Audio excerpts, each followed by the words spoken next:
As the checkered flag waved at Talladega Superspeedway, two friends and passionate competitors, Blaney and Bubba Wallace, got caught in a last-lap collision that left them upset and frustrated. Is Bubba Wallace doomed now that things have gotten tense after the crash? So what is the next step for the 2311 racing team? Is the team thinking of getting a charter and signing this driver to a third vehicle for the 2024 season and beyond? Stay tuned to NASCAR Zone to find out. But before we dive into that, do subscribe to our channel and hit the like button.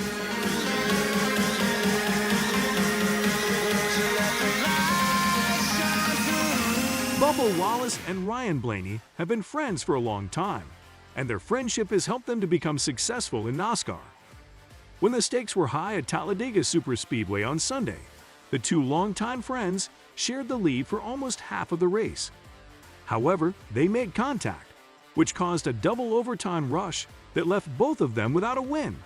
On Sunday's Geico 500, the race for the lead came down to the last lap.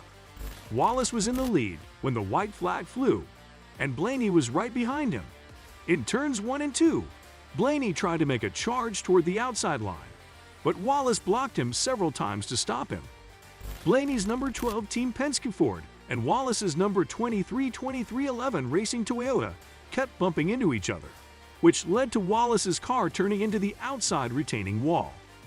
The crash also slowed Blaney down enough to let Kyle Busch's number 8 Richard Childress Racing Chevrolet take the lead. He was there when the caution period stalled the field, relegating Blaney to second place. Wallace came in 28th out of 38 cars, making him the first driver to finish one lap behind. After a quick check at the infield care center, he was checked out and sent on his way. Just got jumped by the 12.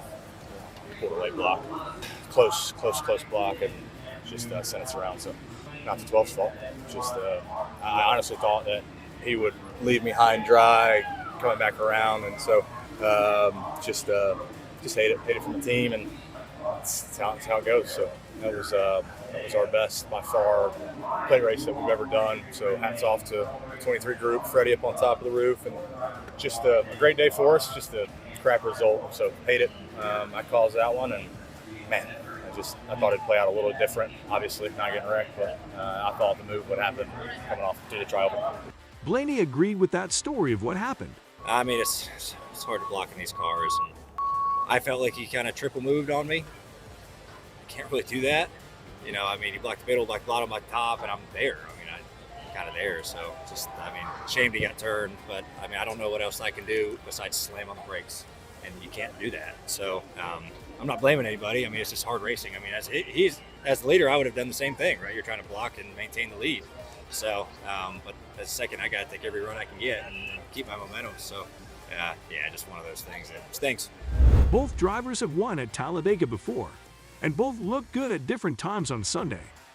Wallace was still in the race late, but he spent most of the first stage of the race in the lead. Blaney didn't take the lead until the last stage, but his number 12 Mustang was at its strongest then. Blaney said that their friendship can only go so far when they are competing against each other. Wallace had gotten around Busch's number 8 as the rest of the pack went under the white flag at the end of the final overtime. Blaney's number 12 was in his rearview mirror, as it had been at other times during the final stage. He was one of Wallace's top picks for an aerodynamic draft partner. When I seen the 12, I was pumped. We worked well together, obviously, every speedway race, and that's just the way it goes. So, not the 12's fault at all. Blaney finished in the top 2 for the 4th time in the last 8 Talladega races. He also tied his best finish of the season, which was coming in second at Phoenix in March. But he couldn't shake the fact that he hadn't won in 56 races, and he kept wondering what else he could do to break the streak. Any part of you is like, man, what more do I freaking have to do to win one of these things? Every single day. Yeah. Every single day. What are your thoughts on Blaney's comments after the Talladega? Let us know in the comments section below. Be sure to hit the bell button and subscribe to our channel to get the latest updates. And now let's move on to the rumors that the 2311 Racing is planning on a new charter. So what does that mean? If Kurt Busch returns to racing during the 2023 NASCAR season, 2311 Racing has the personnel to field a third team. This was on display during the Daytona 500. when Travis Pastrana drove the number 67 vehicle for the organization.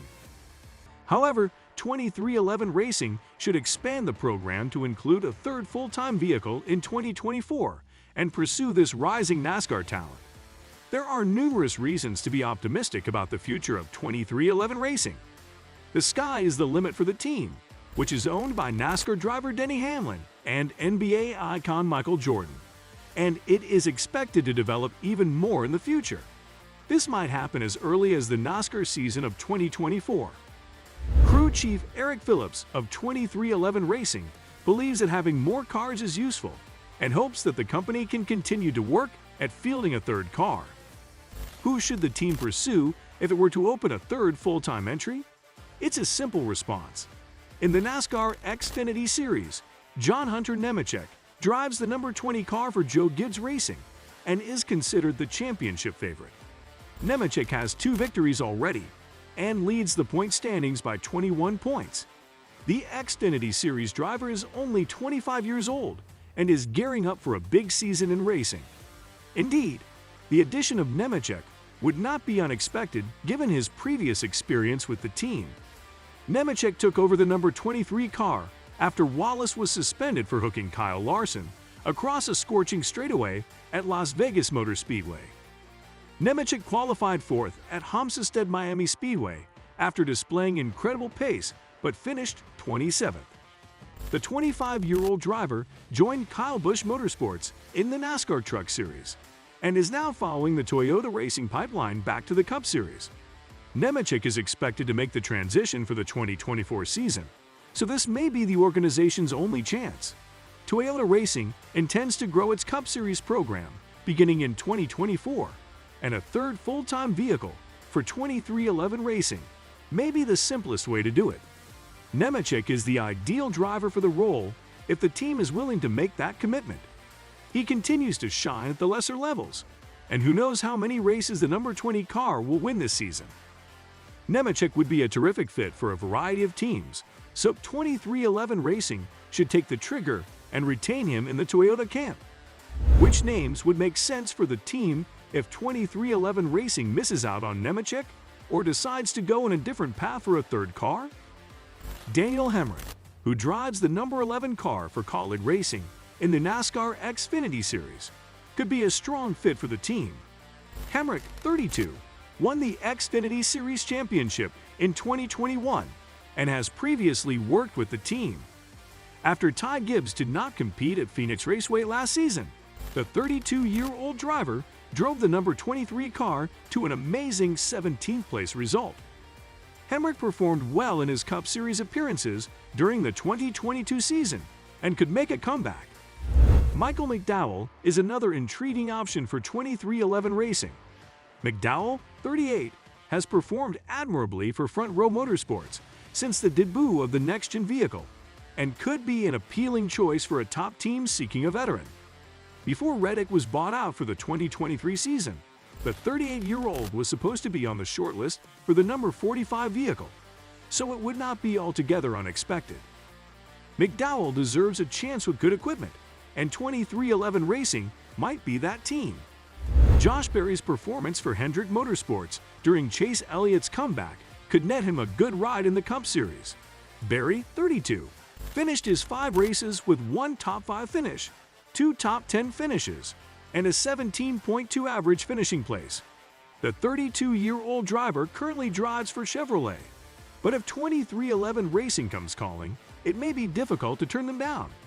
Berry, like McDowell, deserves an opportunity in strong machinery within the Cup Series, and it would be a terrific overall partnership.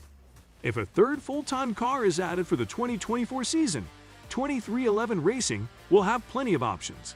There may not be an A-level driver, but there are several drivers that could win races with the equipment. So that is for today. Hope you enjoyed it. Tell us in the comments what you think about the video. And don't forget to subscribe to our channel to see more of our videos on NASCAR updates. Look forward to seeing you in the next video.